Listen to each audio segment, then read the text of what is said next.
जय हिंद साथियों, स्वागत है एक बार फिर से आपका अपना परिवार एफएमएससी ग्रुप डिस्कशन में। दोस्तों बहुत दिन के बाद फिर से आप सभी के बीच एक बार फिर से क्लास को लेकर उपस्थित हुए हैं। दोस्तों ये आप सभी को पता है कि बिहार पुलिस का रिजल्ट आ चुका है, इसी में सभी लोग बिजी हैं, जिस कारण कभी कभी आप लोग के बीच अनुपस्थित रहते हैं। खैर कोई बात नहीं, हमारे दीपक भैया जो सबसे सीनियर मेंबर हैं इस क्लब के, उनके द्वारा क्लास लिया जाता है, लेकिन आज वो किसी कारणवश यहाँ अनुपस्थित हैं, जिस कारण से आज फिर हम आप सभी के बीच में एक बार उपस्थित हुए हैं इस क्लास को लेकर के। ज़रा समय न लेंगे और आज का क्लास स्टार्ट करेंगे। और आप सभी को पता है कि दिल्ली का क्लास जो है करंट अफेयर यानी कि दिल्ली के करंट अफेयर से स्टार्ट किया जाता है और लास्ट भी करंट अफेयर्स किया जाता है। और इस बीच में जो आप सभी को होमवर्क दिया गया था उस होमवर्क से को चलाया जाता है। तो शुरू करते हैं आज का करंट अफेयर का क्लास। बताना है, बताइएगा। क्वेश्चन है शाने ताइकीची किस देश की पहली महिला प्रधानमंत्री बनी है? ये जापान की बनी है। जब जापान की हो जाएगी और बात मत कीजिएगा, आप लोग ध्यान दीजिएगा। बताना जापान की राजधानी कहाँ हो जाएगा? टोक्यो हो जाएगा। ठीक है, जापान टोक्यो किस द्वीप पर बसा है? होन्शु द्वीप पर बसा हुआ। सही जवाब बताइए। जापान का मुद्रा क्या हो जाएगा? येन होगा। ठीक है, येन जापान का मुद्रा येन होगा। बताना है जापान में जो परमाणु हमला हुआ था, पहला परमाणु हमला कब हुआ था? सही जवाब है 6 अगस्त 1945 को। दूसरा कब हुआ था? सही जवाब है 9 अगस्त 1945 को। बहुत अच्छा जवाब है। चलते हैं अगले क्वेश्चन की ओर। बताइएगा, हाल ही में भारत ने ड्रोन झुंडों का मुकाबला करने के लिए कौन सी स्वदेशी सुरक्षा प्रणाली का सफल परीक्षण किया है? भागवास्त्र। कौन सा क्या? भागवास्त्र का क्या? ठीक है, सही जवाब हो जाएगा। अगला क्वेश्चन बताइएगा कि हाल ही में 89वां ग्रैंड मास्टर बना है, वो कौन बने हैं? ठीक है, रोहित कृष्णन। सही जवाब है रोहित कृष्णन बने हैं। और इससे जस्ट पहले यानी 88वें क्रम की जो महिला है ये कौन हो जाएगी? दिव्या देशमुख हो जाएगा। बताना दिव्या देशमुख का संबंध किस राज्य से है? महाराष्ट्र से हो जाएगा। और बाद में सभी कहाँ के? तमिलनाडु से हैं। ये रोहित जो है तमिलनाडु के हो जाएंगे। सही जवाब है। अगला क्वेश्चन की ओर चलते हैं। बताइएगा कि हाल ही में ऑपरेशन ब्लैक फॉरेस्ट है, इसका संबंध किससे? ब्लैक फॉरेस्ट का संबंध ये नक्सलवाद से संबंधित हो जाएगा। बताइएगा AI एंकर अंकिता को कौन लॉन्च किया है? ये असम सरकार। देखिए A for Ankita, A for Assam, Assam के द्वारा लॉन्च किया गया। सही जवाब होगा। अगला क्वेश्चन की ओर चलते हैं। बताना है कि हाल ही में महाराष्ट्र गुजरात में दस्तक देने वाले चक्रवात शक्ति का नाम किसने प्रस्तावित किया है? ये श्रीलंका के द्वारा प्रस्तावित। शक्ति का नाम कौन किया है? श्रीलंका के द्वारा। और दाना का नाम कौन दिया था? कतर। कतर का राजधानी कहाँ पड़ता है? दोहा। और श्रीलंका का राजधानी कहाँ पड़ता है? श्री जयवर्धनपुर कोट्टे। ठीक है, सही जवाब होगा श्री जयवर्धनपुर कोट्टे हो जाएगा। पहले से कोलंबो ही था, अब चेंज हो गया। अगला क्वेश्चन की ओर चलते हैं। बताइएगा आप सभी को हाल ही में विफल रहे इसरो के 101वें मिशन का संबंध इसका किससे है? ये इसका EOS-09 यानी कि PSLV C61 से छोड़ा गया था। और ये EOS-09 कौन था? इसमें इसके द्वारा छोड़ा गया जो कि विफल हो गया था।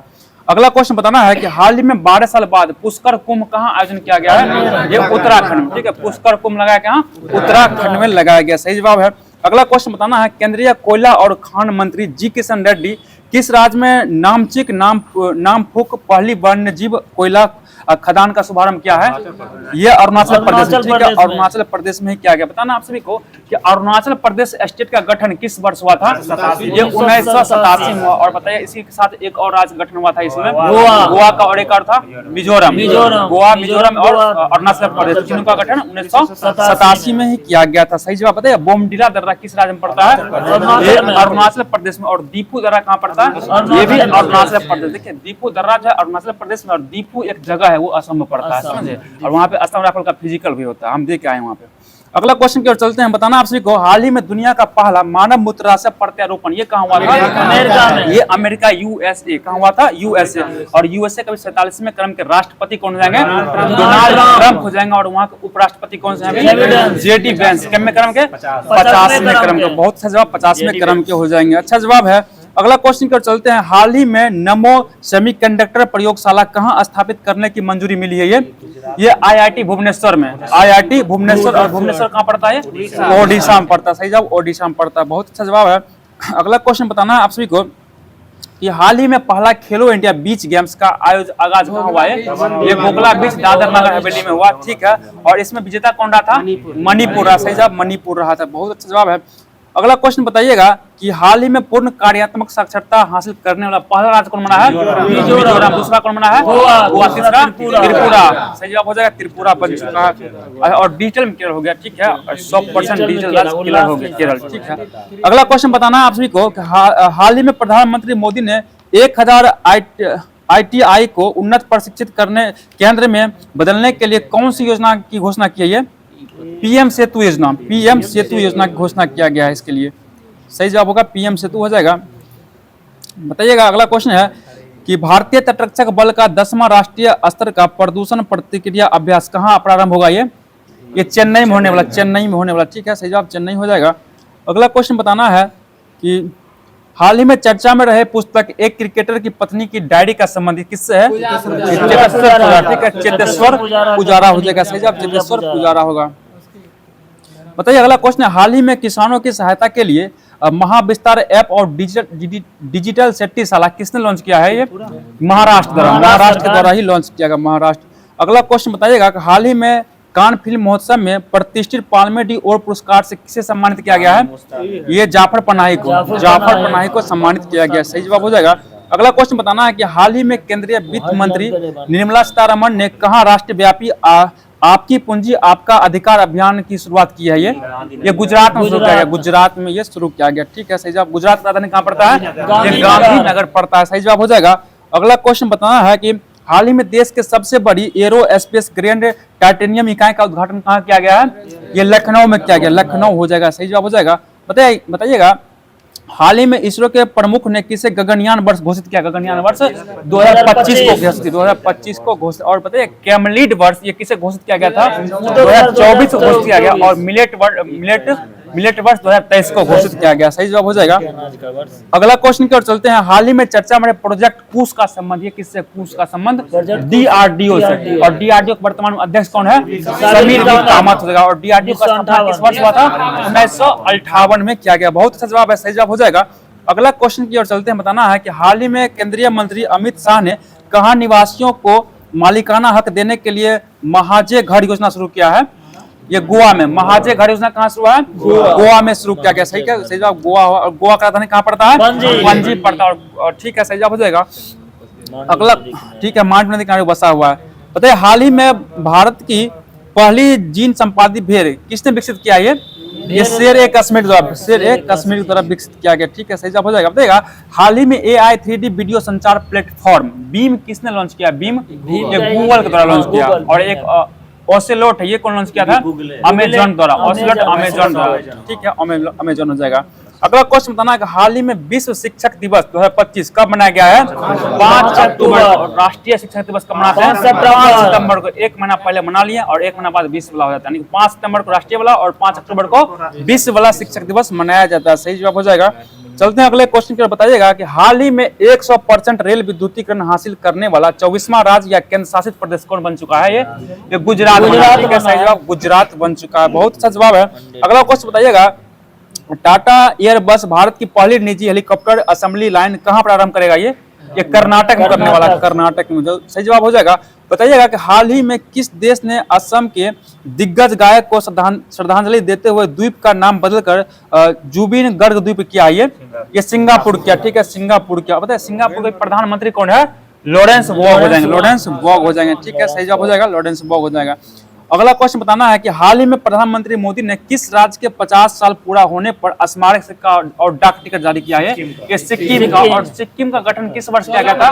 1975 में किया गया। सही जवाब 1975 में। अगला क्वेश्चन है कि हाल ही में चर्चा में संयुक्त सैन्य अभ्यास नॉर्डिक एलिफेंट का संबंध ये किससे है? भारत और मंगोलिया। सही जवाब भारत और मंगोलिया से संबंधित हो जाएगा। ठीक है, सही जवाब। अंकुर पाल जो ये कौन लॉन्च किया है? अंकुर पाल किस सरकार द्वारा? ओडिशा सरकार द्वारा। ओडिशा सरकार द्वारा। तो आज का जो डेली करंट अफेयर बनना था सभी को करवा दिया गया। अब चलते हैं आप सभी के बीच में जो लुसेंट के माध्यम से होमवर्क दिया गया था उसी को लेके आए हैं और इसको देख लेते हैं फटाफट। अभी आपसे कुछ प्राचीन हिस्ट्री लुसेंट से चलाया जा रहा, प्राचीन भारत का इतिहास। तो चलते हैं। बताइएगा तिब्बत, भूटान एवं पड़ोसी देशों में बौद्ध धर्म का प्रचार किसके द्वारा किया गया था? ये पद्म संभव के द्वारा किया गया। पद्म संभव के द्वारा ही किया गया था। बताइए पद्म संभव का संबंध जो है ना बौद्ध धर्म के किस शाखा से था? वज्रयान शाखा से था। वज्रयान शाखा से था। बताइए पद्म संभव का 123 फीट का ऊंची मूर्ति कहाँ पे बनाया गया है? ये हिमाचल प्रदेश रेवालसर झील में बनाया गया। रेवालसर झील में इनका मूर्ति बनाया गया है। सही जवाब हो जाएगा। अगला क्वेश्चन बताना है कि भारत में उपासना की जाने वाली प्रथम मूर्ति संभवतः किसकी है?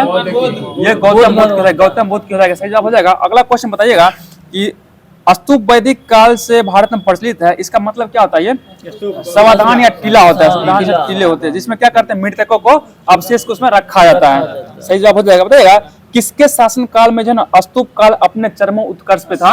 यह अशोक के शासन काल। सही जवाब होगा अशोक के शासन काल में हो जाएगा। और बताइएगा कि अशोक जो है ना अपने राज्यकाल के दौरान लगभग कितना जो है ना स्तूप बनवाए थे? 84,000 स्तूप का निर्माण ये करवाए थे। सही जवाब होगा। अगला क्वेश्चन बताइएगा, टाबो मठ जो ये कहाँ पड़ता है? हिमाचल में। सही जवाब हिमाचल प्रदेश में टाबो गांव में स्पीति घाटी में पड़ता है। ठीक है, सही जवाब होगा। और बताइए नामग्याल मठ है ये कहाँ पड़ता है? ये भी हिमाचल प्रदेश में धर्मशाला में पड़ता है। स्थान हो जाएगा धर्मशाला और राज्य होगा हिमाचल प्रदेश। सही जवाब होगा। बताइए हेमिस मठ कहाँ पड़ता है? लद्दाख में पड़ता है। सही जवाब। और थिकेस मठ कहाँ पड़ता है? ये भी लद्दाख। हेमिस एवं थिकेस दोनों लद्दाख में पड़ता है। बताइएगा ससुर मठ कहाँ पड़ता है? ये लाहौल स्पीति यानी कि हिमाचल प्रदेश। ससुर मठ कहाँ है? सबका ससुर हिमाचल प्रदेश। याद रखिएगा कहाँ पे? लाहौल स्पीति में पड़ता है। बताइए मिड डार्लिंग मठ ये कहाँ पड़ता है? देहरादून। मिड डार्लिंग मठ देहरादून उत्तराखंड। सही जवाब हो जाएगा। और एक नाम डार्लिंग ये कहाँ पड़ता है? ये मैसूर कर्नाटक। नाम डार्लिंग मैसूर कर्नाटक और मिड डार्लिंग देहरादून उत्तराखंड में पड़ता है। सही जवाब, बहुत अच्छा जवाब है। बताइए रूमटेक मठ ये कहाँ पड़ता है? गैंगटोक सिक्किम। कहाँ पड़ता है? गैंगटोक सिक्किम में पड़ता है। बहुत ही अच्छा जवाब है। बताइएगा एक है तवांग मठ ये कहाँ पड़ता है? अरुणाचल प्रदेश के तवांग में ही पड़ता है। अगला क्वेश्चन बताइएगा बोधि मंडा मठ ये कहाँ पड़ता है? ये बिहार। बोध गया बिहार में पड़ता है। बहुत अच्छा जवाब बताइएगा वैदिक परंपरा से प्रेरित स्तूपों को जो है ना किसके द्वारा लोकप्रिय बनाया गया था? ये बौद्धों के द्वारा लोकप्रिय बनाया गया था। और बताइएगा बुद्ध के जो मृत्यु के बाद बुद्ध के शरीर के अवशेष को कितने भागों में विभाजित करके? 8 ठीक है, इनके अवशेष है ना शरीर के अवशेष को 8 भागों में विभाजित करके स्तूप के नीचे में रख दिया गया। 8 भाग होगा। सही जवाब हो जाएगा 8 भाग में। बताइए अगला क्वेश्चन है कि स्तूपों को है ना कितने श्रेणी में वर्गीकृत किया गया? ये 5 श्रेणी में। देखिए स्तूप है इनको 5 श्रेणी में वर्गीकृत किया गया, लेकिन महात्मा बुद्ध उनके शरीर के अवशेष को 8 स्तूप में रखा गया। ठीक है, सही जवाब हो जाएगा। और बताइएगा जिसमें बुद्ध और अन्य धार्मिक व्यक्तियों के अवशेष रखे गए कौन सा स्तूप हो जाएगा? वो अवशेष स्तूप कहलाता है। जैसे में सांची का स्तूप हो जाएगा। बताइए आप लोग बताना अशोक द्वारा बनाए गए स्तूपों में सबसे प्रसिद्ध जो है ना मध्य प्रदेश का कौन सा स्तूप होगा? सांची का स्तूप जो कि कहाँ है? मध्य प्रदेश में हो जाएगा। बहुत अच्छा जवाब बताएगा। सबसे प्राचीन स्तूप कौन सा हो जाएगा? ये पिपरावा का होगा जो कहाँ पड़ता है? उत्तर प्रदेश। पिपरावा स्तूप कहाँ है? उत्तर प्रदेश में हो जाएगा। बहुत अच्छा जवाब है। अगला क्वेश्चन बताना है कि स्तूप आमतौर पर जो है क्या होता है? ये जो है ना अवशेषों का निक्षेपागार यानी कि जो अवशेष होता है उसमें रखा जाता है, इसलिए अवशेषों का निक्षेपागार कहा जाता है इसको। अगला क्वेश्चन बताइएगा स्तूप एक संकल्प अर्पित या स्मारक संरचना होती है, ये किस परंपरा के अनुसार? ये बौद्ध परंपरा के अनुसार। बौद्ध परंपरा के अनुसार बताना है कि भाजा गुफा जो है इसको कब बनाया गया था? इसको 2वीं शताब्दी ईसा पूर्व में बनाया गया। और कितने चट्टान को काट कर बनाया गया? 22 चट्टान को काट कर बनाया गया। बताइएगा भाजा गुफा जो ये कहाँ पड़ता है? ये कहाँ है? महाराष्ट्र में पड़ता है। महाराष्ट्र के किस जगह पड़ता है? लोनावाला में पड़ता है। लोनावाला में पड़ता है। ठीक है। और बताइएगा भाजा गुफा का जो संबंध है ना बौद्ध धर्म के किस शाखा से? हीनयान शाखा। ठीक है, बौद्ध धर्म के हीनयान शाखा से संबंधित होगा भाजा गुफा हो जाएगा। बहुत अच्छा जवाब है। बताइएगा अगला क्वेश्चन बताइएगा कि बंगाल के क्षेत्र में किस राजवंश के शासनकाल के दौरान बौद्ध धर्म की वज्रयान शाखा की विकास के प्रभाव से बौद्ध देवियां है उनकी पूजा की जाने लगी थी? ये पाल राजवंश शासनकाल। और बताइए इसके अंतर्गत किसकी मूर्ति जो है अत्यंत लोकप्रिय हुई थी? तारा देवी की। ठीक है, तारा देवी की मूर्ति अत्यंत लोकप्रिय हो गई थी। अगला क्वेश्चन बताइएगा बोधिसत्व पद्मपाणि की पेंटिंग जो है किस शताब्दी के उत्तरार्ध में बनाया गया था? ये देखिए जाए 5वीं शताब्दी में बनाया गया। और ये अजंता की गुफा का वर्तमान में जो है औरंगाबाद महाराष्ट्र में पड़ता है। अब चलते हैं शैव धर्म की ओर। बताइएगा कि भगवान शिव की पूजा करने वाले को क्या कहते हैं? शैव कहा जाता है। और शिव से संबंधित धर्म को शैव धर्म कहा जाता है। सही जवाब हो जाएगा। अगला क्वेश्चन बताइएगा कि शिवलिंग उपासना का प्रारंभिक पुरातात्विक साक्ष्य कहाँ से प्राप्त होता है हमें? ये हड़प्पा सभ्यता से। हड़प्पा सभ्यता से ही प्राप्त होता है। आप देखे होंगे हड़प्पा सभ्यता में पढ़े होंगे, पशुपतिनाथ के बारे में भी पढ़े होंगे, तो वही हो जाएगा हड़प्पा सभ्यता से हमें मिलती है। अगला क्वेश्चन बताना है ऋग्वेद में जो है शिव के लिए किस शब्द का प्रयोग किया गया? किस नामक देवता का? रुद्र नामक देवता का उल्लेख किया गया। सही जवाब, बहुत अच्छा जवाब है। अगला क्वेश्चन बताना है कि अथर्ववेद में जो है शिव को क्या कहा गया है? देखिए 4 नाम कहा गया, भव, सर्व, पशुपति एवं भूपति।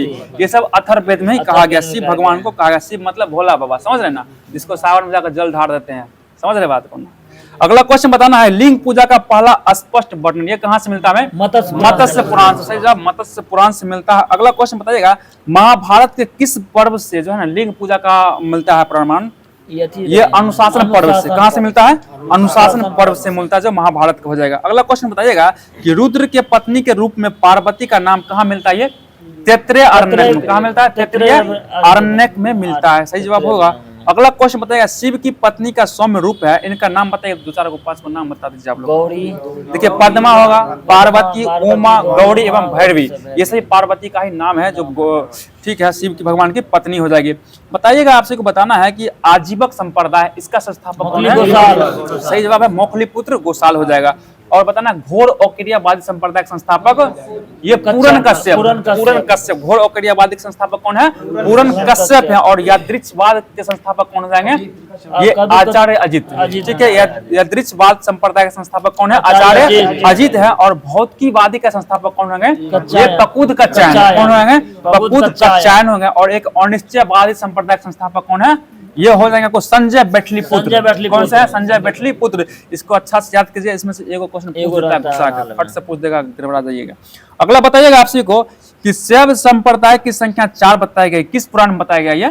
ये वामन पुराण में। वामन पुराण में शिव संप्रदाय संख्या कितना है? 4 को बताया गया। इस चारों का नाम बताइए फटाफट आप सभी बताइए। इसका नाम देखिए, पशुपत होगा, कपालिक होगा, कालमुख एवं लिंगायत। ये चारों संप्रदाय का 4 संख्या बताया गया। बताइएगा, शैव का सर्वाधिक प्राचीन संप्रदाय कौन सा हो जाएगा? पशुपत संप्रदाय। पशुपत संप्रदाय हो जाएगा। और बताइएगा, पशुपत संप्रदाय के संस्थापक कौन है? लकुलिश। कौन हो जाएंगे? लकुलिश पशुपत संप्रदाय के संस्थापक हो जाएंगे। बहुत अच्छा जवाब है। बताइएगा, लकुलिश को जो है भगवान शिव के कितने अवतार में से एक माना गया है? कितना? 18 अवतार। 18 अवतार में से एक माना गया। सही जवाब हो जाएगा। अगला क्वेश्चन है कि पशुपत संप्रदाय के अनुयायी को क्या कहा गया है? पंचार्थिक। पशुपत धर्म के अनुयायी को क्या कहा गया? पशुपत संप्रदाय के अनुयायी को पंचार्थिक कहा गया। ठीक है, अच्छा जवाब है। बताइएगा पशुपत संप्रदाय के मत का प्रमुख सैद्धांतिक ग्रंथ क्या हो जाएगा? पशुपत सूत्र। पशुपत सूत्र हो जाएगा। ठीक है, सही जवाब हो जाएगा। बताइए, कपालिक संप्रदाय के इष्ट देव कौन हो जाएंगे? भैरव हो जाएंगे। और बताइए, कपालिक संप्रदाय का प्रमुख केंद्र कहाँ था? श्रीशैलम नामक स्थान पर हो जाएगा। सही जवाब होगा। अगला क्वेश्चन बताइएगा, कालमुख संप्रदाय के अनुयायी को शिव पुराण में क्या कहा गया है? महाव्रत धारक। महाव्रत धारक हो जाएगा, कहा गया है। और बताइएगा, किस संप्रदाय के लोग जो है ना नर कपाल में भोजन करते थे? यही कालमुख। कालमुख संप्रदाय के लोग नर कपाल में भोजन करते थे और साथ में साथ देह पे क्या करते थे? ये भस्म, चीता का भस्म लगाते थे, इसलिए इनको महाव्रत धारक भी कहा गया है। ठीक है, अच्छा जवाब हो। बताइएगा, लिंगायत संप्रदाय ये कहाँ पे प्रचलित थी? ये दक्षिण भारत में। लिंगायत संप्रदाय हो जो दक्षिण भारत में क्या थी? ये प्रचलित हो जाएगी। सही जवाब हो जाएगा। बताइएगा, लिंगायत संप्रदाय को क्या कहा जाता है? जंगम कहा जाता है। जंगम कहा जाता है। ठीक है, बहुत अच्छा जवाब है। बताइएगा कि लिंगायत संप्रदाय का मुख्य धार्मिक ग्रंथ क्या था? शून्य संपादन। शून्य संपादन हो जाएगा। बहुत अच्छा जवाब। बताइएगा, बासव पुराण में लिंगायत संप्रदाय के प्रवर्तक किसके माना गया है? ये अलग प्रभु तथा उसके शिष्य बासव को ही माना गया है। ठीक है, बताइएगा, ये जो है लिंगायत संप्रदाय है, इसको जो है और किस नाम से जानते हैं? वीर शिव संप्रदाय के नाम से भी जाना, तो वीर शिव संप्रदाय। सही जवाब हो जाएगा। बताइएगा, बासव व उनका भतीजा चन्ना बासव जो है ना कर्नाटक के किस राजाओं के दरबार में रहते थे? ये कलचूड़ी राजाओं के दरबार में रहते थे। तो हिस्ट्री का जो होमवर्क बनना था सभी करवा दिया गया। अब चलते हैं इंडियन ज्योग्राफी, जो भारत की जलवायु दिया गया है, इसको देखते हैं। बताना है कि भारत की जलवायु जो है कैसी जलवायु है? ये उष्णकटिबंधीय मानसूनी प्रकार की जलवायु हो जाएगी। ठीक है, सही जवाब हो जाएगा। बताइएगा, मौसम जो वायुमंडल की जो है कैसी अवस्था? ये क्षणिक अवस्था। क्षणिक अवस्था, ये मौसम जो है बदलते रहता है। और ठीक है, और लेकिन जलवायु क्या होता है? ये बहुत दिनों बाद होता है। मौसम जो है जल्दी बदलता है, लेकिन जलवायु क्या होता है? ये 50 अथवा इससे भी अधिक वर्षों के बाद बदलता है। समझ गए? जैसे मौसम अभी चल रहा है, कौन सा मौसम? सर्दी का मौसम आने वाला है। शरद ऋतु आ चुका है। बताइए, अगला क्वेश्चन है, भारत की जलवायु को नियंत्रित करने वाले कारकों को मोटे तौर पर यानी कि मोटा तौर पर कितने वर्गों में बांटा गया? 2 वर्गों में बांटा गया। मोटे तौर पर 2 वर्गों में बांटा गया। और एक है स्थिति तथा उच्चावच संबंधी कारक, और दूसरा है वायु दाब एवं पवन संबंधित कारक हो जाएगा। ठीक है, बताइए, भारत के मतलब पूर्व से पश्चिम की और भारत के मध्य से कौन सी रेखा गुजरती है? ये कर्क रेखा गुजरती है। और कर्क रेखा भारत के कितने राज्य से गुजरती है? 8 राज्यों से गुजरती है। इसको पकड़िएगा, मित्र पर गमछा झाड़। जब ये मित्र पर गमछा झाड़िएगा तभी जाकर आपको 8 राज्य निकल जाएगा। समझ रहे बात को? अगला क्वेश्चन चलते हैं। बताना है आप सभी को, कर्क रेखा के उत्तर में जो होता है उसको कौन सा भाग आता है? उत्तर भाग में किस कटिबंध में आता है? ये शीतोष्ण कटिबंध में आता है। और कर्क रेखा का दक्षिणी भाग किस में आता है? ये उपोष्ण कटिबंध। ठीक है, उपोष्ण कटिबंध में सही जवाब हो जाएगा। और बताइए ये जो है दक्षिणी भाग है भूमध्य रेखा का निकट आता है, इसी कारण वहाँ क्या आता है? गर्मी अधिक होता है। ठीक है, सही जवाब हो जाएगा। अगला क्वेश्चन बताइएगा, अन्ना मणि एक भारतीय वैज्ञानिक थी जिन्हें जो है किस नाम से भी जाना जाता था? किस नाम से? ये भारत की मौसम विदुषी, भारत की मौसम विदुषी के नाम से जाना जाता है। ठीक है, सही जवाब बताइएगा। अगला क्वेश्चन बताना है, कौन सा ठंडी उत्तरी पवनों से सुरक्षा प्रदान करता है भारत को?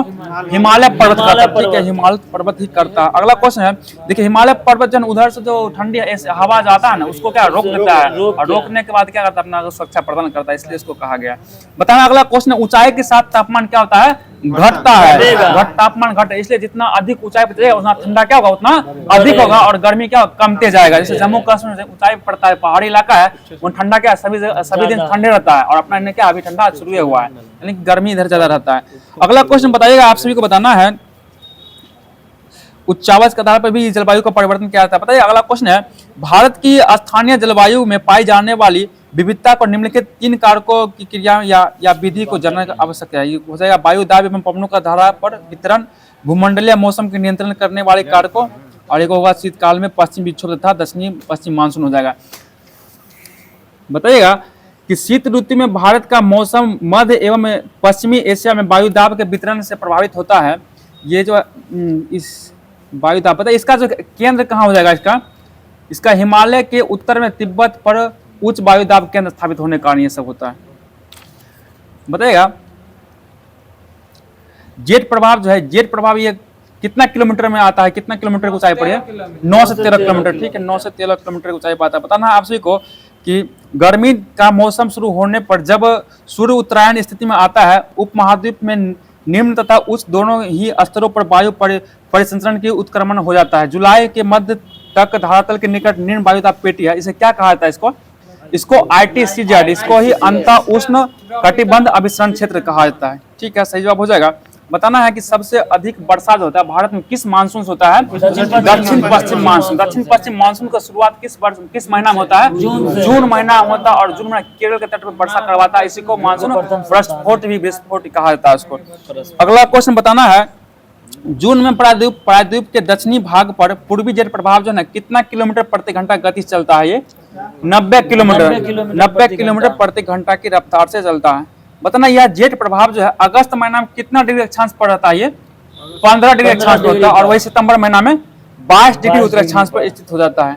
सही जवाब होगा। बताइएगा ऊपरी वायुमंडल में पूर्वी जेट प्रभाव सामान्यतः जो है कितना डिग्री अक्षांश से परे नहीं जा सकता? ये 30 डिग्री अक्षांश से परे नहीं जा सकता, 30 डिग्री अक्षांश तक ही रह सकता है। ये तो ज्योग्राफी का भी जो महत्वपूर्ण प्रश्न बढ़ना था उसको भी देख लिया गया। अब चलते हैं पॉलिटिकल साइंस, पॉलिटी की ओर, जो अच्छा टॉपिक दिया गया था आज। बताना आप सभी को पॉलिटी की ओर चलते हैं। बताइएगा अब तक यह मान्यता थी कि संविधान की 9वीं अनुसूची है, इसमें संशोधन नहीं किया जा सकता, समीक्षा न्यायिक समीक्षा नहीं किया जा सकता था। लेकिन कब से जो है इसमें संविधान पीठ बैठाने के बाद क्या गया, इसमें समीक्षा की जा सकती है? 2007 से। 11 जनवरी 2007 से यह संवैधानिक पीठ के एक निर्णय द्वारा स्थापित किया गया कि 9वीं अनुसूची में सम्मिलित किसी भी कानून पर इस आधार पर चुनौती दी जा सकती है कि वह मौलिक अधिकार को उल्लंघन करता हो। अगर वह मौलिक अधिकार को उल्लंघन करेगा तो उसमें भी संवैधानिक पीठ बैठाया जा सकता है।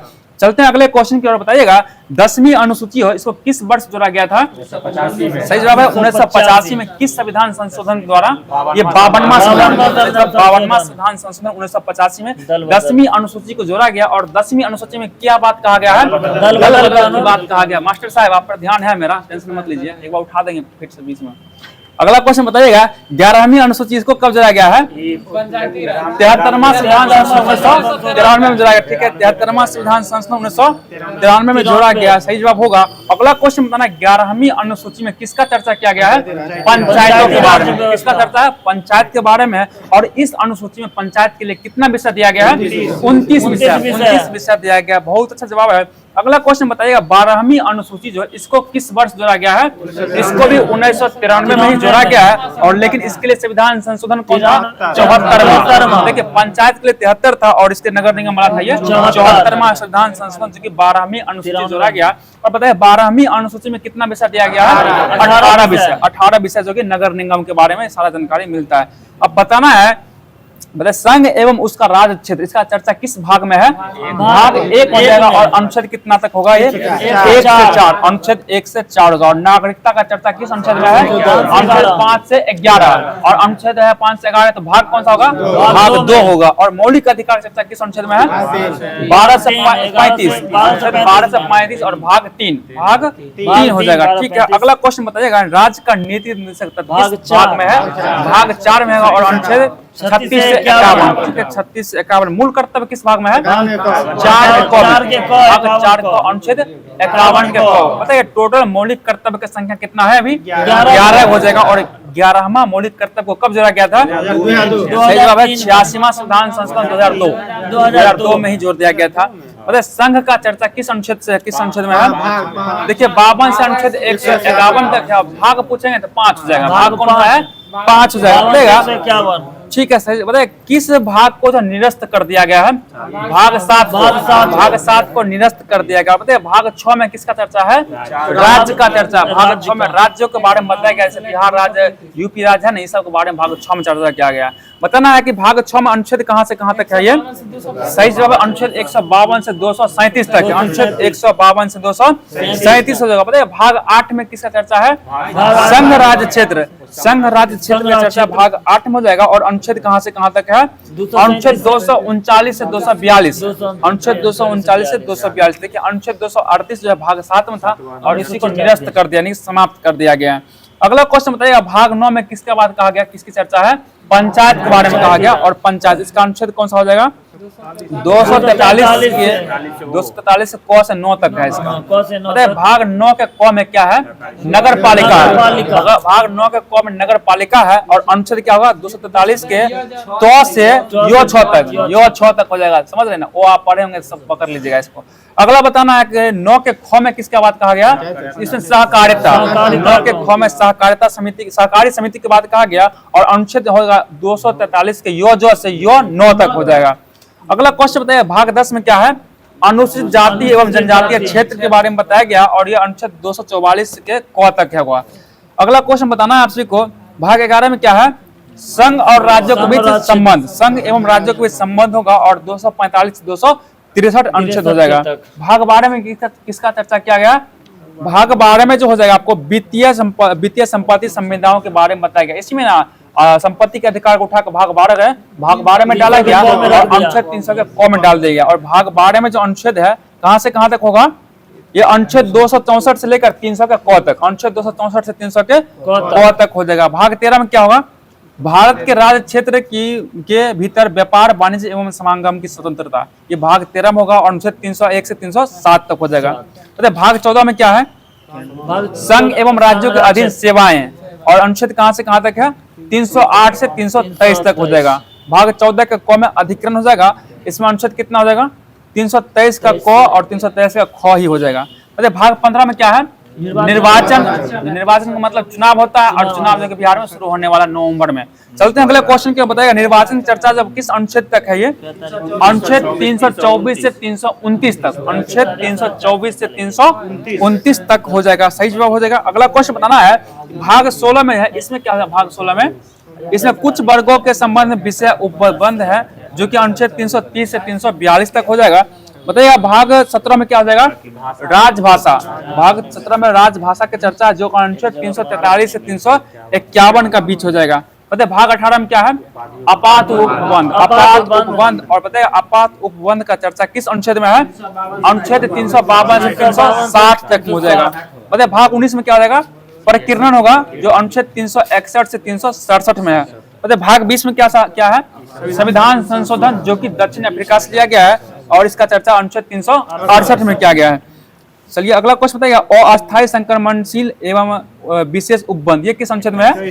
अनुच्छेद 21 में हो जाएगा। और अनुच्छेद 369 से 392 तक है। और इसी अनुच्छेद, इसी भाग यानी भाग 21 के तहत ही ना जम्मू कश्मीर में अनुच्छेद 370 को हटाया गया, क्योंकि इसमें कहा गया असंक्रमणशील अस्थायी बात, कोई भी चीज लागू वो अस्थायी है, जब चाहे सरकार उसको हटा सकती है। अगला क्वेश्चन भाग 22 में क्या कहा गया है? इसमें संक्षिप्त नाम प्रारंभ हिंदी में प्राधिकृत पाठ और निरसन किया गया है। यानी कि भाग 22 में संविधान के बारे में पूर्णतः उल्लेख कर दिया गया। अनुच्छेद 393 से 395 तक हो जाएगा। चलते हैं देशी रियासत की ओर। बताइएगा रियासतों को भारत में सम्मिलित करने के लिए जो किसके नेतृत्व में जो है ना एक रियासत मंत्रालय बनाया गया था, ये सरदार वल्लभ भाई पटेल के नेतृत्व में बनाया गया था। ठीक है, बताइए जूनागढ़ जो था इसको कैसे मिलाया गया था, जनमत संग्रह के आधार पर बनाया गया था। और ठीक है, सही जवाब हो जाएगा। और हैदराबाद को किसे मिलाया गया था, पुलिसिया कार्रवाई ऑपरेशन पोलो। इसी में जो है पुलिस के भर्ती में आर्मी को भेज दिया गया और सबको बढ़िया से तोड़ दिया गया, समझ ना। सबको लगा पुलिस से क्या करेगा, उसमें तो आर्मी था, आर्मी वाला के बारे में पता है आप सबको, किसी का नहीं सुनता है। अगला क्वेश्चन बताना, जम्मू कश्मीर रियासत को कैसे मिलाया गया, ये विलय पत्र पर हस्ताक्षर के द्वारा, विलय पत्र पर हस्ताक्षर के द्वारा ही मिलाया गया। बताना आप सभी को, देशी रियासत को भारतीय संघ का अंग बनाने के लिए सबसे महत्वपूर्ण भूमिका किसने अदा की है, ये सही जवाब है सरदार वल्लभ भाई पटेल एवं बीपी मेनन, दोनों होंगे, सरदार वल्लभ भाई पटेल एवं बीपी मेनन दोनों ही थे।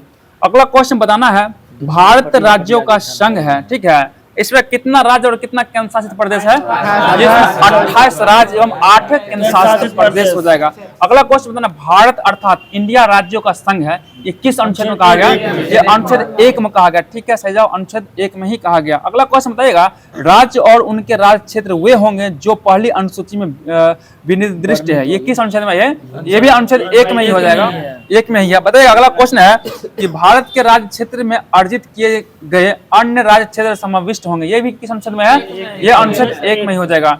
बताना कि संघ में नए राज्य का प्रवेश, ये किस अनुच्छेद में है, ये अनुच्छेद 2। देखिए नए राज्य का प्रवेश मतलब हुआ कोई बाहरी सीमा वाला देश चाहे कोई भी क्षेत्र है, अगर वो भारत में मिलना चाहता है तो उसको अनुच्छेद 2 के तहत ही मिलाया जाएगा।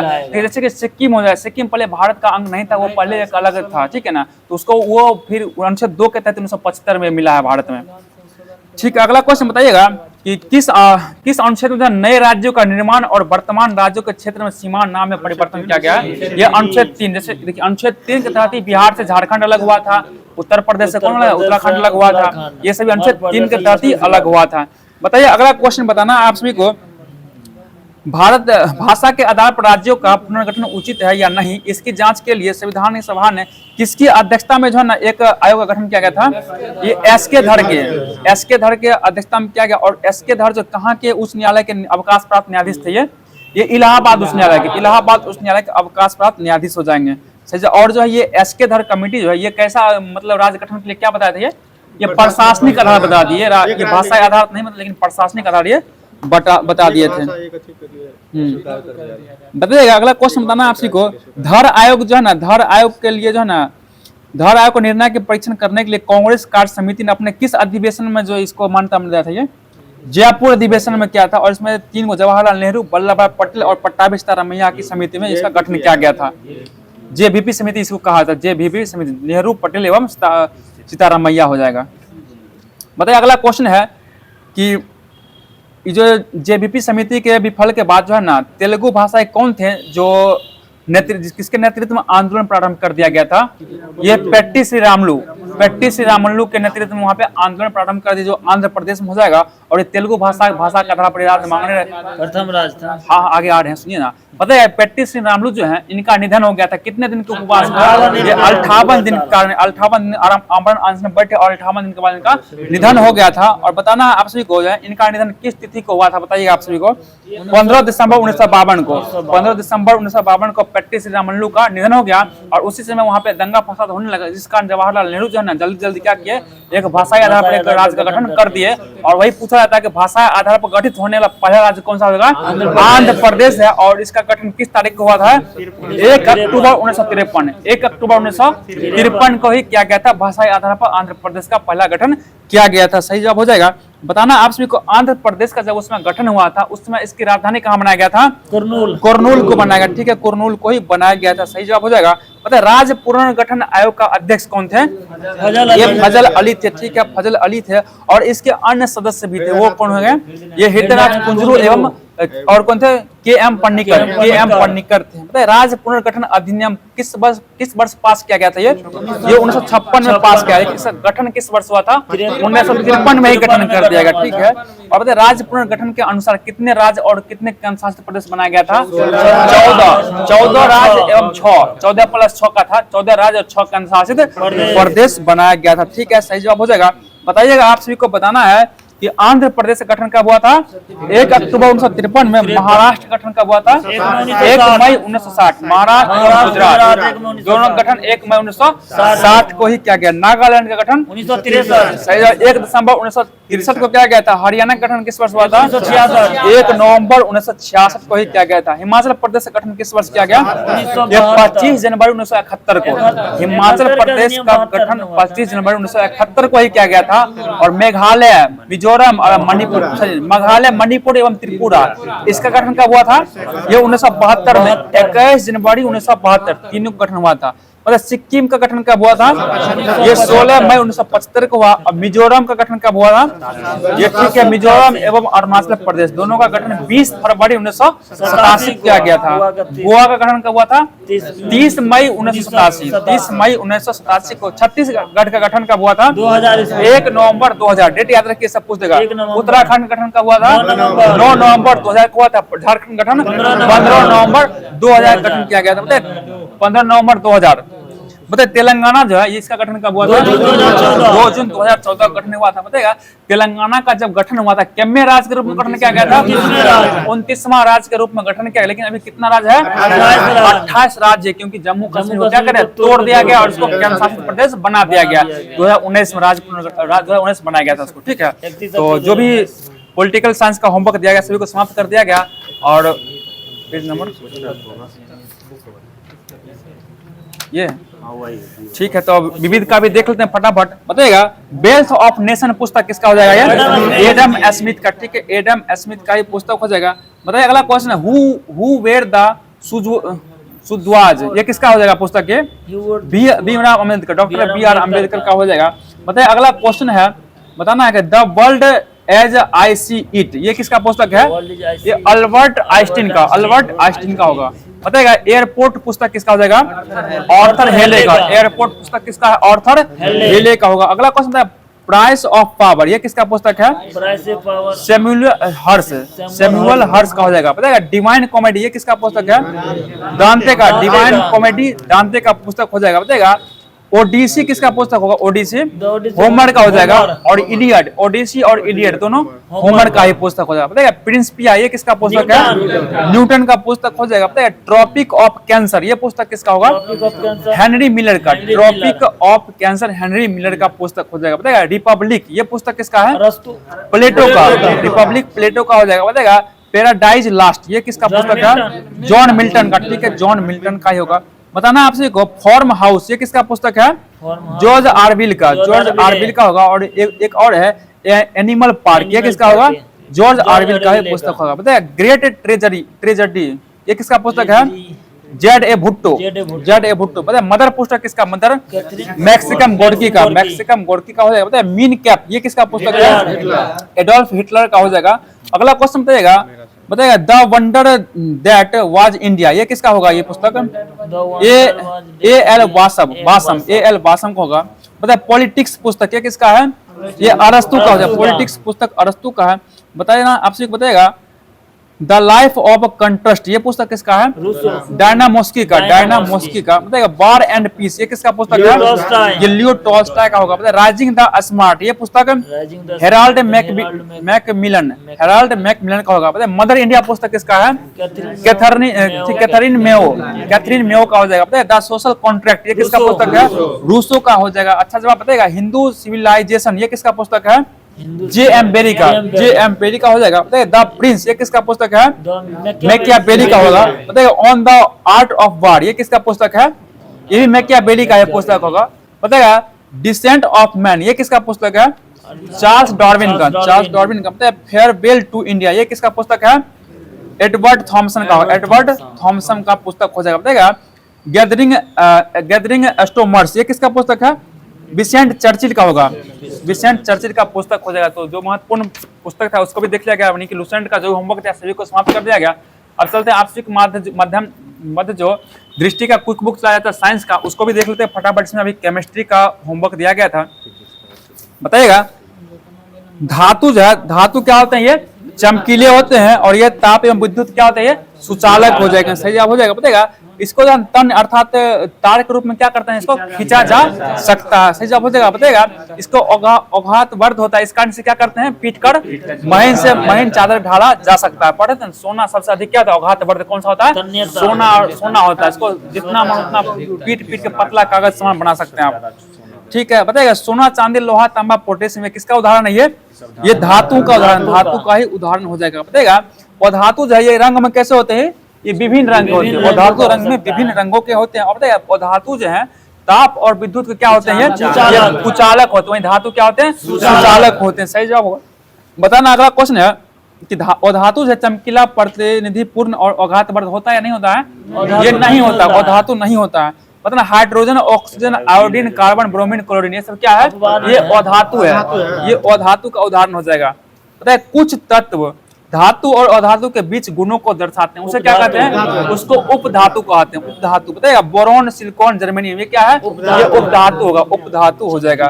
बताइए अभी तक ज्ञात तत्वों की कुल संख्या कितना है, 118 है। 118 119वां सुने हैं लेकिन 118 पढ़ी है। बताइए इसमें प्राकृतिक में कितना है, 98। प्राकृतिक में 98 हो जाएगा, 98 दिया हुआ है। बताइए देखिए दृष्टि का है एनसीईआरटी बेस्ड, गलत नहीं होगा, 98 याद रखिए, 98 होगा। बताया इसमें से जबकि शेष 20 जो है किसके द्वारा बनाया गया है, ये मानव निर्मित हो जाएगा, मानव निर्मित।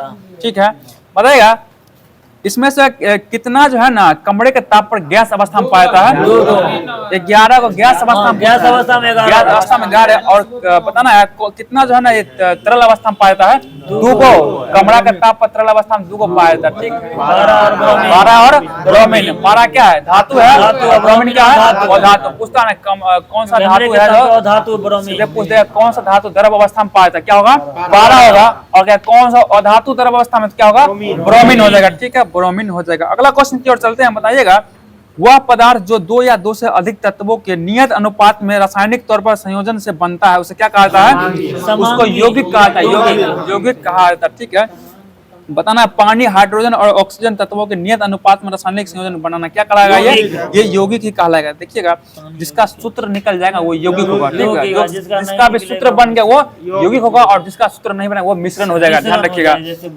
ठीक है, अगला क्वेश्चन क्या बताना है, चलते हैं। बताइएगा यौगिक को मुख्यतः कितने भागों में वर्गीकृत किया गया है, 2 भागों में किया गया, कार्बनिक एवं अकार्बनिक यौगिक के रूप में वर्गीकृत किया गया। बताइए जिन यौगिक का मुख्य घटक कार्बन होता है और कार्बन हाइड्रोजन के साथ जुड़ा होता है उसे क्या कहा जाता है, उसको कार्बनिक यौगिक कहा जाता है। ठीक है, कार्बनिक यौगिक कहते हैं। इसका उदाहरण बताइएगा कार्बनिक यौगिक का, जैसे कार्बोहाइड्रेट प्रोटीन तेल एवं मोम, ये भी कार्बनिक यौगिक का उदाहरण हो जाएगा। बताइए वो यौगिक जिनका मुख्य घटक कार्बन नहीं है, विशेषता कार्बन हाइड्रोजन बंधन अनुपस्थित होता है उसे क्या कहते हैं, उसको अकार्बनिक यौगिक कहा जाता है। इसका उदाहरण क्या होगा, चट्टान खनिज आदि से प्राप्त होता है, ये सभी होगा। जैसे धोवन सोडा हो गया, नमक, ये सभी अकार्बनिक यौगिक का उदाहरण हो जाएगा। बताना है कि 2 या 2 से अधिक तत्वों या यौगिक को किसी भी अनुपात में इस प्रकार मिलाया जाए कि संघटकों का रासायनिक गुण परिवर्तित नहीं हो तो उसे क्या कहा जाता है, उसको मिश्रण। किसी भी अनुपात में मिलाएगा मिश्रण हो जाएगा और एक निश्चित अनुपात में मिलाएगा तो वो यौगिक होगा। ठीक है, बताएगा जल में चीनी का विलय क्या कहलाता है, ये मिश्रण का उदाहरण हो जाएगा। और बताए चीनी और नमक का विलय क्या होगा, ये मिश्रण का ही हो जाएगा। बताए मिश्रण कितने प्रकार होते हैं, 2 प्रकार के। कौन कौन हो जाएगा, एक सममांगी मिश्रण और एक विषमांगी मिश्रण। सही जवाब, बहुत अच्छा जवाब है, सममांगी और विषमांगी हो जाएगा। बताना आप सभी को, बताइएगा ऐसा मिश्रण जिसमें उसके घटक एक दूसरे में इस प्रकार मिले हुए हो कि पूरी मिश्रण समरूप हो, क्या कहलाता है वो सममांगी मिश्रण। बताइएगा सममांगी मिश्रण को क्या कहता है, और विलयन भी कहते हैं। जल में चीनी का विलय क्या कहलाता है, सममांगी मिश्रण। जब जल में चीनी को विलय कीजिएगा तो चीनी दिखाना बंद हो जाएगा, इसी कारण उसको सममांगी मिश्रण पूरा उस तरह से क्या मिल गया, इसको सममांगी मिश्रण का। हवा भी कैसा मिश्रण है, ये सममांगी मिश्रण ही हो जाएगा। अगला क्वेश्चन बताना, ऐसा मिश्रण जिसमें उसके घटक एक दूसरे में पूरी तरह से मिले नहीं रहते हैं और मिश्रण के अलग अलग भागों में घटकों का वितरण समरूप नहीं होता, वो क्या कहलाता है, ये विषमांगी मिश्रण हो जाएगा। पता है जल और तेल का मिश्रण क्या कहलाता है, विषमांगी। जब देखते होंगे कभी कभी जल में जो तेल गिर जाता है तो वो तेल क्या होता है, दिखने लगता है, यानी कि वो चमकता है, वही दिखाई देता है, ये क्या विषमांगी मिश्रण का उदाहरण होगा। वही अगर सममांगी होता तो वो दिखाई नहीं पड़ता। चलते बताना है कि जल में बालू का घोल, ये क्या होगा, ये भी विषमांगी मिश्रण होगा, क्योंकि अलग से देख लीजिएगा उसको, इसलिए विषमांगी मिश्रण हो जाएगा। और नमक में और चीनी का मिश्रण, ये भी विषमांगी मिश्रण ही हो जाएगा। ठीक है, सही जवाब हो जाएगा। नमक चीनी पानी में थोड़ी बोले हैं, सीधा नमक चीनी बोले हैं, पानी में बोलेंगे ना आप। नमक और चीनी बोले सिर्फ, सीमेंट वालों से मिलाते हैं, देखा जाता है दोनों, वही विषमांगी मिश्रण हो गया।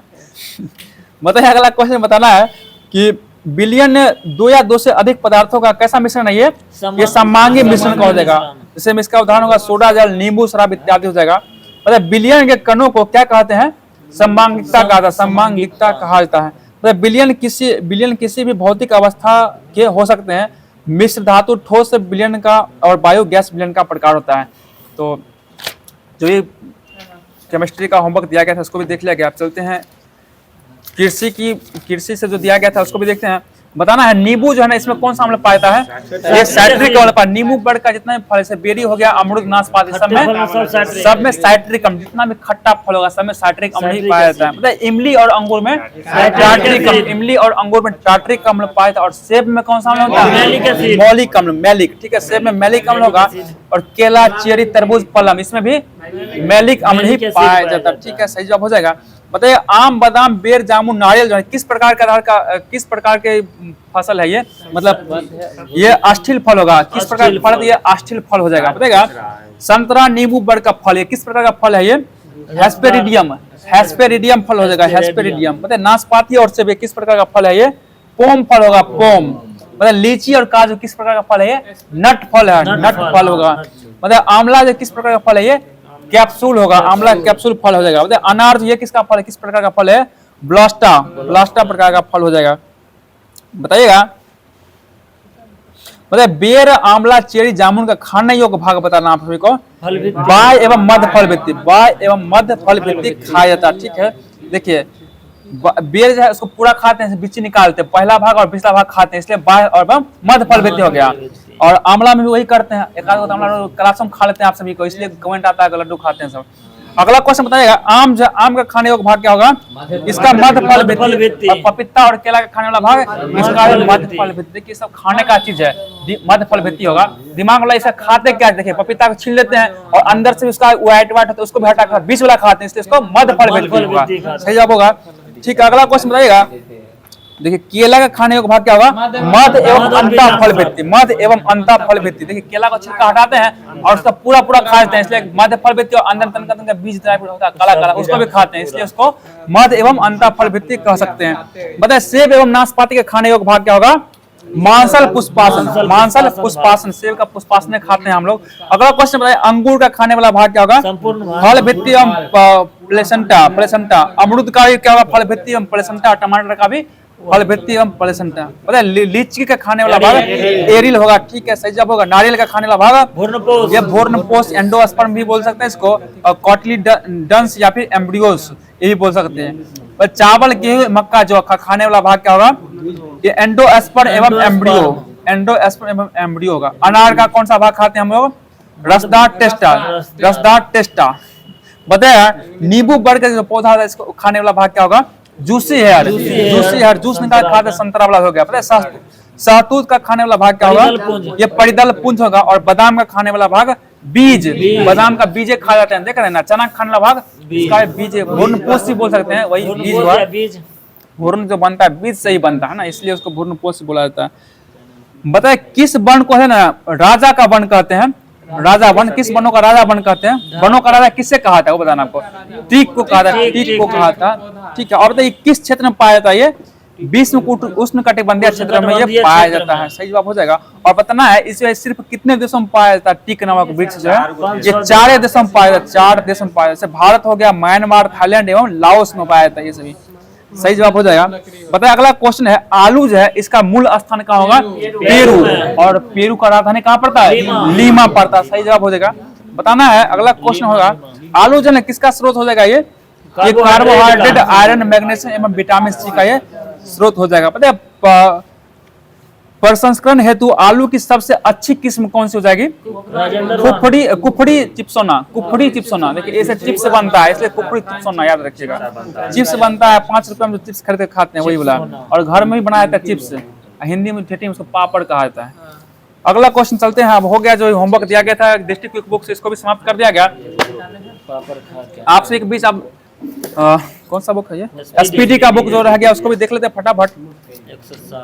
ये ना ठीक है।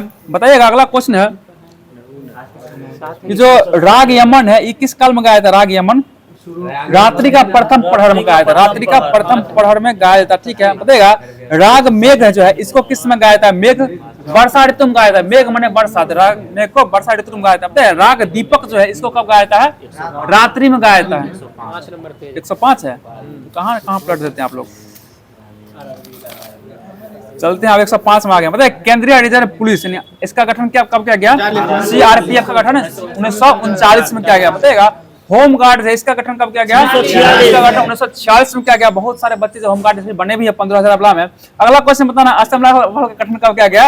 ये 1835। कब किया गया? 1835 में किया गया। ठीक है, अच्छा इसी को पूर्वोत्तर का प्रहरी भी कहा जाता है। और असम राइफल का मुख्यालय कहाँ पड़ता है? शिलांग में पड़ता है। ठीक है, शिलांग में ही पड़ता है। बताए सीमा सुरक्षा बल इसका गठन कब हुआ था?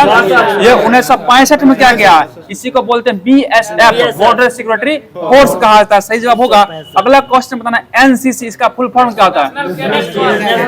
नेशनल कैडेट कोड, राष्ट्रीय कैडेट कोड। इसको बताना गठन कब हुआ था? 1948 में ही किया गया। सही जवाब बताएगा केंद्रीय औद्योगिक सुरक्षा बल CISF इसका गठन 1969 में किया गया। सही जवाब होगा। राष्ट्रीय सुरक्षा गार्ड NSG का गठन कब हुआ था? ये 1984 में किया गया। बहुत ही अच्छा जवाब 1984 हो जाएगा। अगला क्वेश्चन बताना भारत तिब्बत सीमा पुलिस का गठन कब हुआ था? ITBP का गठन 62 में, 1962 में ITBP का गठन किया गया था। मतलब प्रादेशिक सीमा का गठन कब, सेना गठन कब हुआ था? ये 1949 में। और तटरक्षक बल का गठन कब हुआ था? 1978 में किया गया। 1978 बताएगा एक्सा में कितना होता है? 10⁻18, पेटा में 10⁻15, डेढ़सी में 10⁻−1, 10⁻−6 क्या कहलाता है? 10⁻−6 माइक्रो होगा। और 10⁻−2 क्या कहलाता है? सेंटी कहलाता है, सेंटी। 10⁻−3 क्या कहलाता है? मिली हो जाएगा। और बताए 10⁻−15 फेम्टो, फेम्टो। और 10⁻−12 पिको कहता है, पिको। नैनो क्या होगा? 10⁻−9 होगा। बताए एटो क्या होता है? एटो 10⁻−18। बताना आप सभी को डेका, डेका क्या होता है? 10⁻1। हेक्टो 10⁻2 होगा, 10⁻2। किलो कितना होगा? 10⁻3। मेगा 10⁻6। गीगा 10⁻9 होगा। टेरा 10⁻12 हो जाएगा। ठीक है, बताए लिंगराज मंदिर है इसका निर्माण कौन करवाया था? यायाति केसरी। लिंगराज मंदिर का निर्माण करता है यायाति केसरी हो जाएंगे। बताए पुरी का जगन्नाथ मंदिर है इसका निर्माण कौन करवाया था? चोल गंगदेव, चोल शासक गंगदेव के द्वारा करवाया गया पुरी का जगन्नाथ मंदिर का निर्माण। बताए कोणार्क का जो सूर्य मंदिर है इसका निर्माण कौन करवाए थे? नरसिंह देव प्रथम। सही जवाब नरसिंह देव प्रथम के द्वारा ही करवाया गया। बताए खजुराहो का मंदिर है इसका निर्माण यशो बर्मन के द्वारा, यशो बर्मन के द्वारा किया गया। बताना है चंदेल शासक। ठीक है, यशो बर्मन हो जाएगा। कादरिया महादेव मंदिर का निर्माण कौन करवाया था? धंगदेव, धंगदेव चंदेल, धंगदेव चंदेल ने करवाया था। बताया दिलवाड़ा का जैन मंदिर है इसका निर्माण कौन करवाया?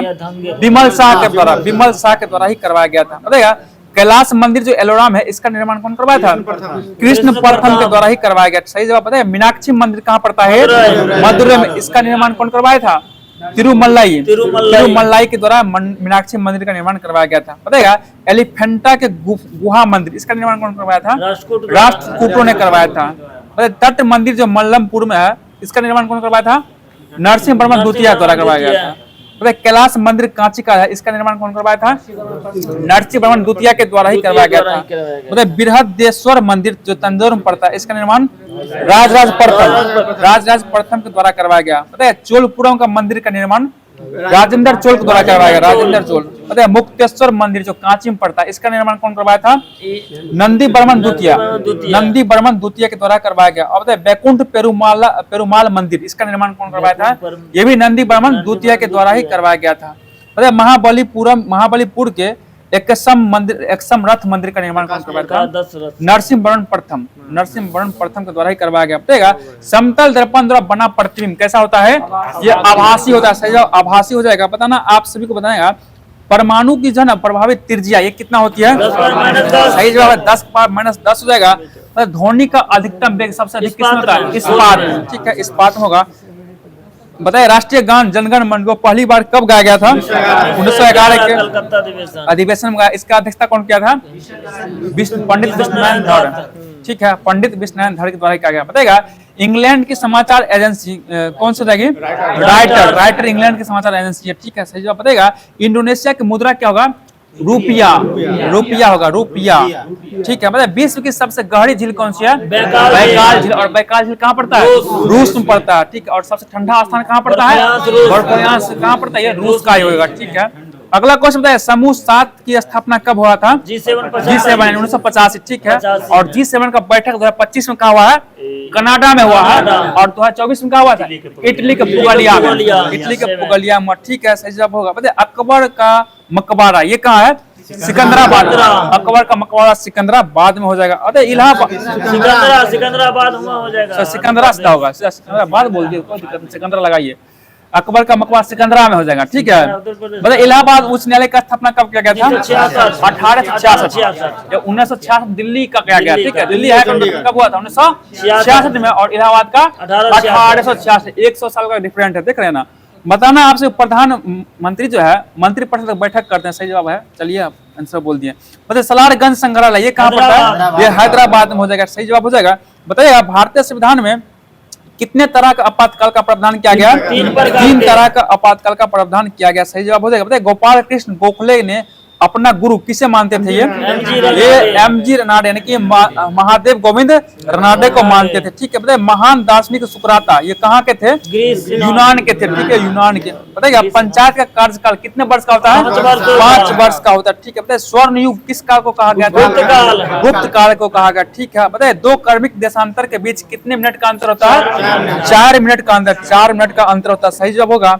बताना आप सभी को, बाबर ने भारत पर कितना बार आक्रमण किया था? 5 बार आक्रमण किया था, सही जवाब हो जाएगा। और 5 बार जीतवे किया था।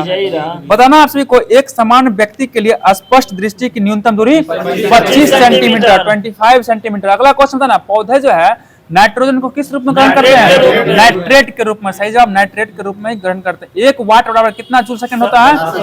1 जूल प्रति सेकंड, 1 जूल प्रति सेकंड होता है। 1 जूल प्रति सेकंड हो जाएगा। मतलब प्रति किलोग्राम उष्मा की मात्रा क्या कहलाती है? कैलोरी मान कहलाती है, कैलोरी मान कहलाती है, सही जवाब है। अगला क्वेश्चन बताना है, बताइएगा आप सभी को, तापमान जिस पर गैस का आयतन शून्य हो जाता है उसे क्या कहा जाता है? परम शून्य ताप, परम शून्य ताप कहा जाता है। बताइए निकेल और क्रोमियम धातुओं में मिश्रण से क्या बनाया जाता है? ये स्टेनलेस स्टील, ठीक है, स्टेनलेस स्टील को बनाया जाता है, सही जवाब होगा। मतलब डिवाइन लाइफ सोसाइटी का स्थापना कौन किए थे? ठीक है, स्वामी शिवानंद के द्वारा किया गया। और किस वर्ष किया गया था? 1936 में किया गया, सही जवाब 1936 होगा। बताइए यदि वायुमंडल ना हो तो आकाश का रंग कैसा होगा? काला दिखाई देगा, ठीक है, काला दिखाई देगा। इसलिए अंतरिक्ष क्या होता है? काला दिखाई पड़ता है, क्योंकि वहां वायुमंडल नहीं है। बताइएगा थर्ड आई शब्द का संबंध किस खेल से है? क्रिकेट से हो जाएगा। बताइए कोयला कारो विद्युत परियोजना कहाँ है? ये झारखंड पड़ता है।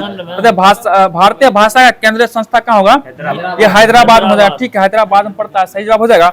बताना अगला क्वेश्चन, भारत वर्ष का स्विट्जरलैंड किसे कहा जाता है? कश्मीर को कहा जाता है, ठीक है, कश्मीर को। बताइए भारत में कॉफी का उत्पादन में अग्रणी राज्य कौन होगा? ये कर्नाटक हो जाएगा, ठीक है। अगला क्वेश्चन बताइएगा, टीपू सुल्तान की राजधानी कहाँ था? ये श्रीरंगपट्टनम हो जाएगा। बताइए कोलार की खान किसके लिए प्रसिद्ध है? ये सोना के लिए प्रसिद्ध है। बताइए सत्यमेव जयते कहाँ से लिया गया?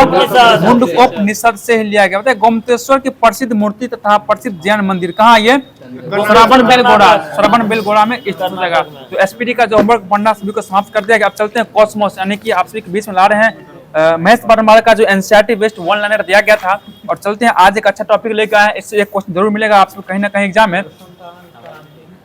बताना है आप सभी को, उससे पहले दूसरा देख लेते हैं। अगला क्वेश्चन बताना है, भारत को कितने जितने जैव भौगोलिक क्षेत्र में विभाजित किया गया है?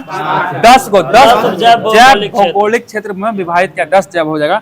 अगला क्वेश्चन बताना है, जब कोई समुदाय अस्थायी, परिपक्व, जटिल तथा दीर्घकालिक होते हैं तो उसे किस रूप में परिभाषित किया जाता है? चरम समुदाय के रूप में, चरम समुदाय के रूप में परिभाषित किया जाता है। अगला क्वेश्चन बताइएगा, क्षेत्रफल की दृष्टि से भारत का सबसे बड़ा जैव मंडल आरक्षित क्षेत्र कौन सा होगा? ये मन्नार की खाड़ी होगा। क्षेत्रफल की दृष्टि से मन्नार खाड़ी जो तमिलनाडु और श्रीलंका के बीच में पड़ता है, ठीक है। बताइए किस वृक्ष को कल्प वृक्ष की उपमा प्रदान की गई है? नारियल के वृक्ष को, ठीक है, नारियल के वृक्ष को दिया गया। बताना भारत में कौन सा राष्ट्रीय उद्यान पक्षियों के स्वर्ग के नाम से प्रसिद्ध है? ये केवलादेव राष्ट्रीय उद्यान कहाँ पड़ता है? राजस्थान के भरतपुर में, भरतपुर राजस्थान में ही पड़ता है। अच्छा जवाब है। बताइएगा केवलादेव राष्ट्रीय उद्यान से होकर कौन सी नदियां प्रवाहित होती है? देखिए दो नदी है, बाणगंगा एवं गंभीरी। बाणगंगा एवं गंभीरी नदी हो जाएगी, ठीक है, सही जवाब हो जाएगा। पता है वनस्पति संरक्षण हेतु स्वस्थानीय संरक्षण पद्धति के अंतर्गत कौन सा स्थल शामिल नहीं है? ये वनस्पति उद्यान ही शामिल नहीं हो जाएगा। अगला क्वेश्चन बताइए, वर्तमान में भारत में कुल कितने जैव मंडल रिजर्व हैं?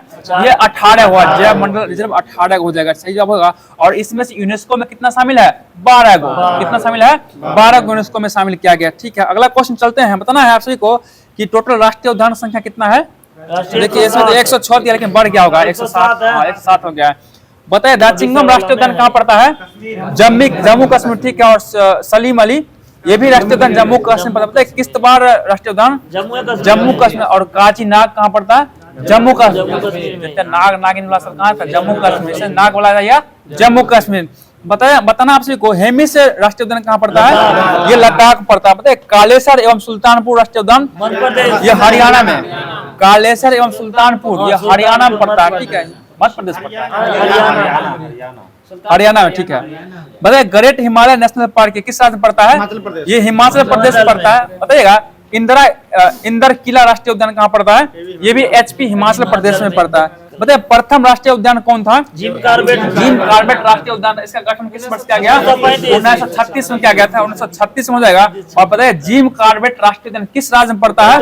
उत्तराखंड में। बताइए गंगोत्री किस राज्य में पड़ता है?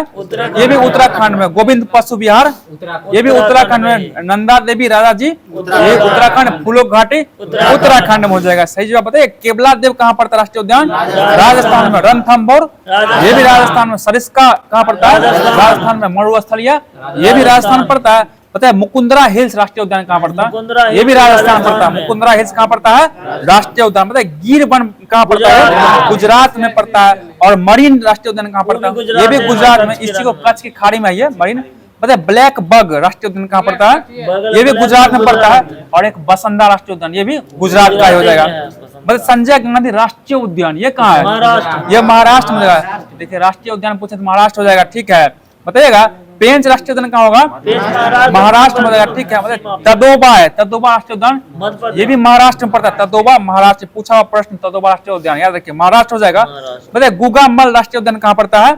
ये महाराष्ट्र में ही पड़ता है। बताइए नवे गांव नागाजीरा राष्ट्रीय उद्यान ये भी महाराष्ट्र में। और चंदौली ये भी महाराष्ट्र का होगा। बताइए महावीर यानी कि मोल्लेम ये कहाँ पड़ता है? महावीर वहाँ पे है। महावीर मोल्लेम इसको बोलते हैं, ये गोवा में पड़ता है, गोवा में पड़ता है, ठीक है। बताइए नागरहोल राष्ट्रीय उद्यान कहाँ पड़ता है? कर्नाटक में। कुद्रेमुख कर्नाटक। पन्नेर घट्टा राष्ट्रीय उद्यान ये भी कर्नाटक में। अंशी और बांदीपुर ये भी कर्नाटक का होगा। पता है अनायमुड्डी कहाँ पड़ता है? केरल में। और बताइएगा अनायमुड्डी केरल में। बताइए मथिकेट्टन ये कहाँ पड़ता है? मथिकेट्टन 16 ये भी केरल में पड़ता है। और पेरियार कहाँ पड़ता है? केरल में। साइलेंट वैली केरल का ही हो जाएगा। बताइएगा कुछ वन्यजीव अभ्यारण्य है। बताइए शीत मरुस्थल वन्यजीव अभ्यारण्य कहाँ पड़ता है? ये पड़ता है जम्मू कश्मीर में पड़ता है। बताइए होकेसर वन्यजीव अभ्यारण्य कहाँ पड़ता है? ये भी जम्मू कश्मीर का होगा। बताइए सुरिनसर मानसर ये भी जम्मू कश्मीर। बताइए चांगथांग जो है ये वन्यजीव अभ्यारण्य कहाँ पड़ता है?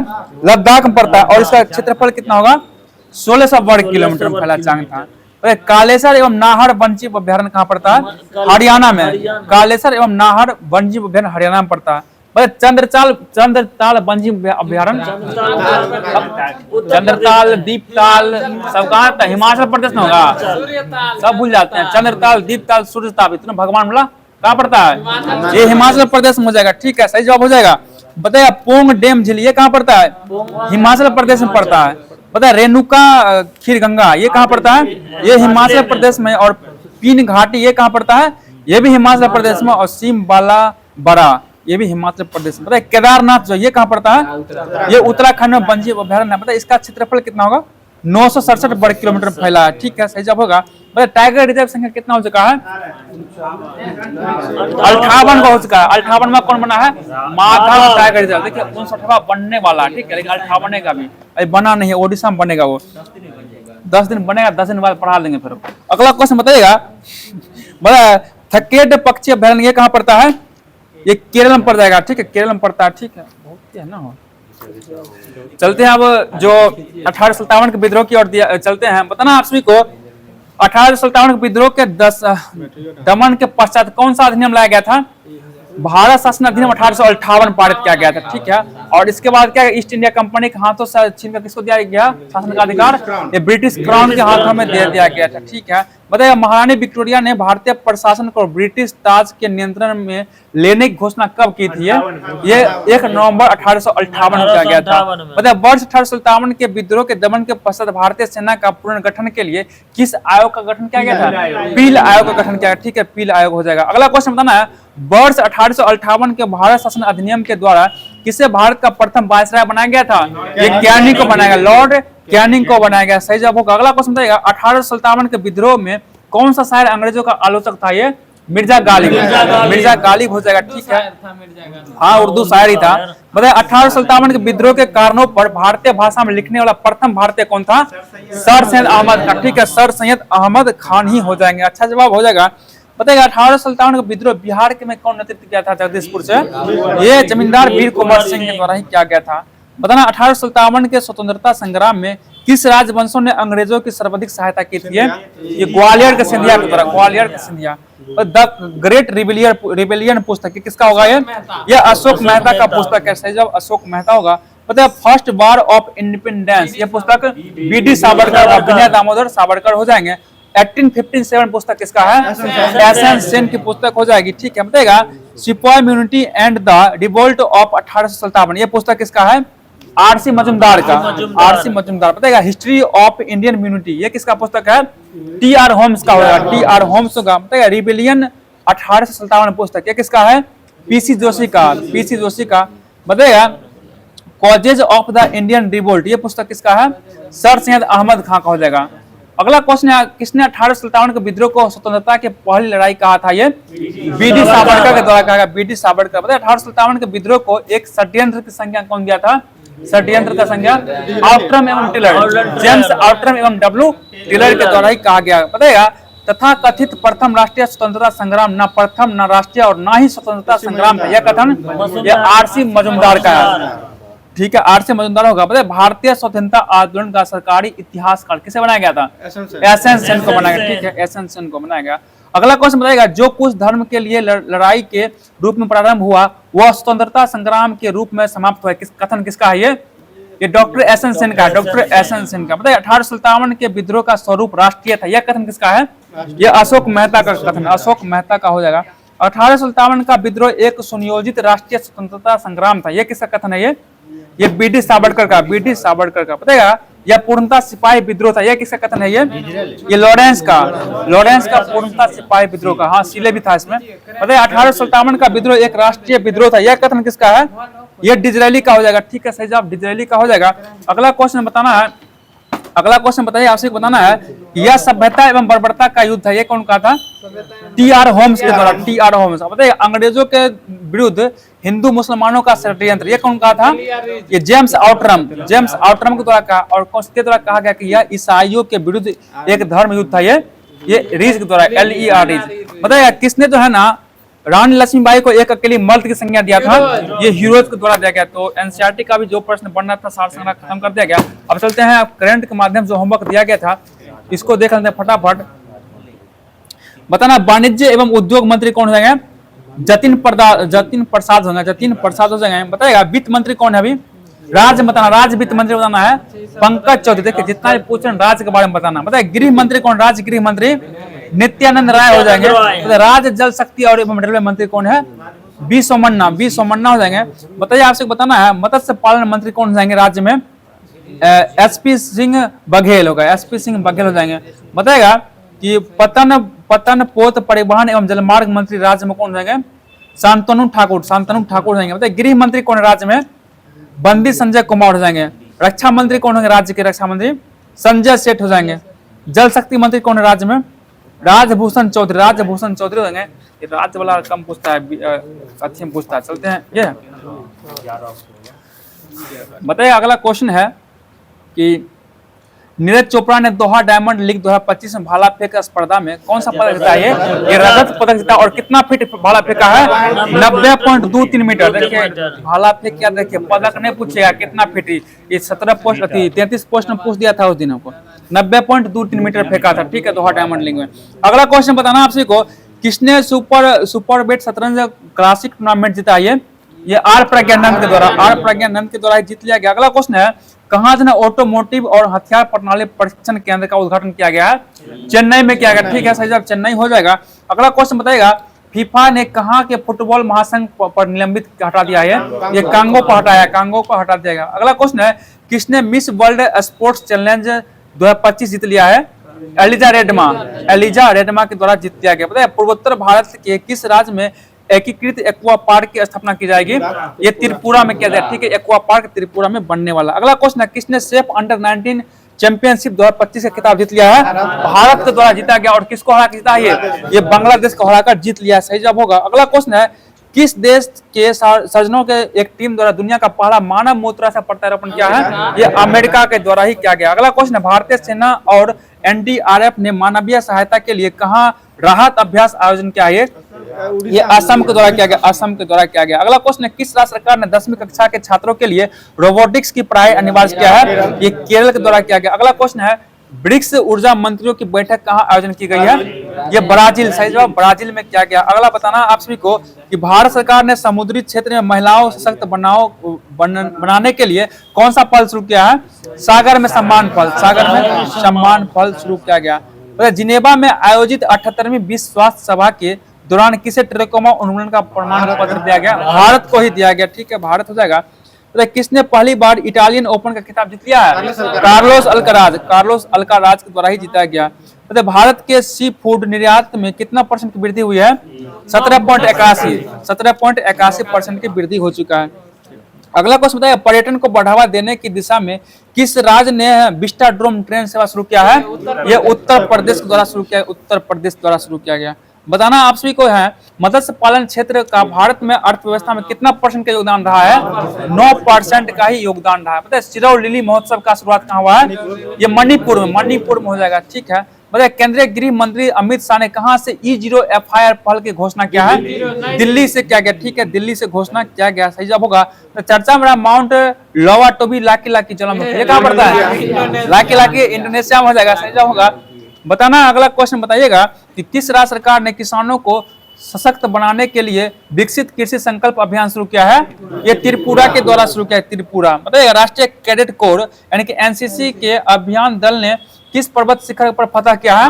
माउंट एवरेस्ट पर फतह कर लिया। कहाँ के राष्ट्रपति ने टेक इट डाउन एक्ट पर हस्ताक्षर किया है? अमेरिका के राष्ट्रपति द्वारा किया गया। किस राज्य के मुख्यमंत्री ने इंदिरा सौर गिरी जाल विकास योजना किया है? विकास सम योजना का लॉन्च किया। ये तेलंगाना के द्वारा किया गया। भगवान हनुमान जी का 16 फीट की ऊंची मूर्ति कहाँ बनाया गया? ये गुयाना में बनाया गया। अगला क्वेश्चन है, सुप्रीम कोर्ट ने न्यायिक सेवा में नियुक्ति के लिए न्यूनतम कितने वर्ष की वकालत का अनिवार्य किया है? 3 वर्ष का कर दिया। 3 वर्ष का। भारत का पहला पूर्ण साक्षर राज्य कौन बना है? मिजोरम बन गया। ठीक है, सही जवाब हो जाएगा। बताना अगला क्वेश्चन है, किस भारतीय लेखक ने लघु कथा संग्रह हार्ट लैम्प के लिए 2025 का अंतर्राष्ट्रीय बुकर पुरस्कार जीता है? ये बानो मुश्ताक जीत लिया। अगला क्वेश्चन, माउंट एवरेस्ट पर फतह करने वाले CISF की पहली महिला अधिकारी कौन बनी है? गीता समोटा बन चुकी है। अगला बताइएगा, कहाँ के राष्ट्रपति ने गोल्डन डोम मिसाइल रक्षा कवच की घोषणा किया है? यह अमेरिका के द्वारा किया गया। ठीक है, अमेरिका होगा। एशियाई शेरों की आबादी 5 साल में 674 से बढ़कर 891 कहाँ हो गया? ये गुजरात में हो गया। गुजरात में। और आज का आखिरी सवाल बताना आप सभी को, सुप्रीम कोर्ट बार एसोसिएशन का अध्यक्ष किसे चुना गया है? विकास सिंह को चुना गया। तो दोस्तों कल के लिए आपसे पीछे क्वेश्चन दिया जा रहा है, इसका जवाब आप लोग कमेंट माध्यम से कीजिएगा। ये वाइज एंड अदरवाइज पुस्तक लेखक कौन है? फिर से क्वेश्चन सुनिएगा, वाइज एंड अदरवाइज पुस्तक लेखक कौन है? इसका जवाब आप लोग कमेंट माध्यम से कीजिएगा। और क्लास कैसा लगा कमेंट जरूर कीजिए और एक लाइक करके जाइएगा। फिर मिलते हैं किसी अगले क्लास में। तब तक जय हिंद, जय भारत, जय बिहार।